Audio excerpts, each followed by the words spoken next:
नमस्कार मित्रों, जागरण चैनल में आप सभी का स्वागत है।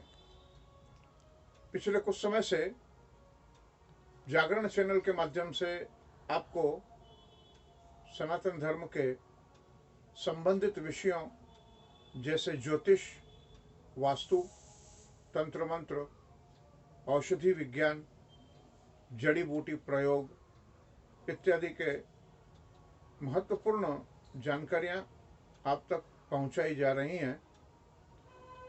उसी क्रम में आज हम एक बहुत महत्वपूर्ण विषय की चर्चा करेंगे।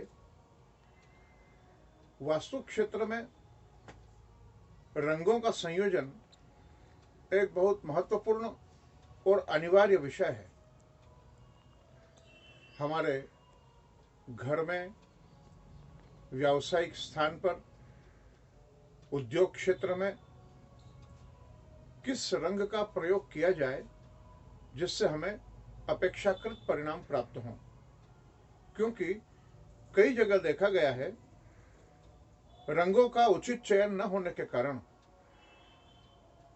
वास्तु संबंधित दोष उत्पन्न होते हैं और मनुष्य को अभिष्ट परिणामों की प्राप्ति नहीं हो पाती। विगत दिनों एक डॉक्टर के नर्सिंग होम में जाने का काम पड़ा। वास्तु विजिट के लिए वहां से निमंत्रण था। उनकी जन्मपत्री का अध्ययन किया। उसके अनुसार उनका अभी सर्वश्रेष्ठ समय चल रहा था, किंतु वहां से उन्हें जो प्राप्ति हो रही थी वह संतोषजनक नहीं थी। और वहां पर जाकर देखा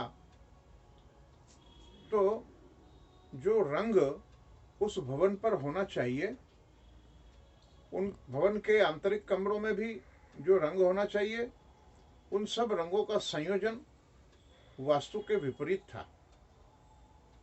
आइए हम जानें कि वास्तु में रंगों का प्रयोग किस तरह किया जाए। सबसे पहले जिस दिशा में द्वार हो, उस मुख्य द्वार की, भवन के मुख्य द्वार की दिशा रंगों के चयन में बहुत महत्वपूर्ण भूमिका रखती है। मुख्य द्वार किस दिशा में हो और किस दिशा के किस भाग में हो, इन सब की जानकारियां पिछले एपिसोड में, पिछले वीडियो में हम लोग आपको बता चुके हैं। उसी के आधार पर अपने भवन के मुख्य द्वार को आप निरीक्षण कीजिए, उसे देखिए कि वह सही दिशा में बना है अथवा नहीं, और उस दिशा के अनुरूप वहां पर रंग हुआ है अथवा नहीं। खास बात यह है कि जैसे आपका भवन का मुख्य द्वार यदि पश्चिम दिशा की ओर बना है तो पश्चिम दिशा का स्वामी शनि ग्रह होता है और पश्चिम दिशा में वरुण देवता का अधिकार होता है।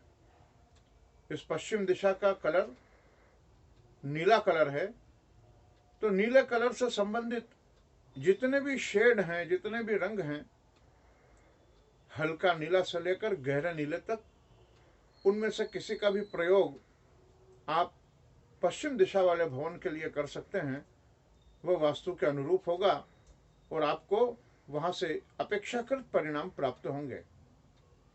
जैसे उत्तर दिशा का स्वामी बुध होता है और वहां पर हरे रंग के किसी भी शेड का प्रयोग यदि आप करेंगे तो आपको आश्चर्यजनक परिणाम वहां पर प्राप्त होंगे। इसी तरह प्रत्येक दिशा के ग्रह स्वामी, वहां के देवता और उससे संबंधित रंग की आपको जानकारी हो तो आप अपने उस भवन के वास्तु को अच्छा करके उससे उत्तम परिणाम प्राप्त कर सकते हैं। तो सबसे पहले आप अपने भवन के इस रंग वाले विषय को आप देखिए और फिर निर्णय कीजिए कि यह गलत कर रखा है अथवा सही कर रखा है, और रंगों का सही संयोजन करके और आप वास्तु के लाभ प्राप्त कर सकते हैं। इसी तरह भवन के अंदर जो बने हुए कमरे हैं, उन कमरों में भी जिधर उस कमरे का, जिस दिशा की तरफ उस कमरे का मुंह हो, उस दिशा से संबंधित रंग का प्रयोग आप उस कमरे के अंदर की दीवारों पर कर सकते हैं। इससे आपको लाभ होगा। और अधिक जानकारी आप इस संबंध में प्राप्त करना चाहें तो बिल्कुल जागरण चैनल से आप संपर्क करें। आपको इससे संबंधित समस्त जानकारी निःशुल्क प्रदान की जाएगी। नमस्कार।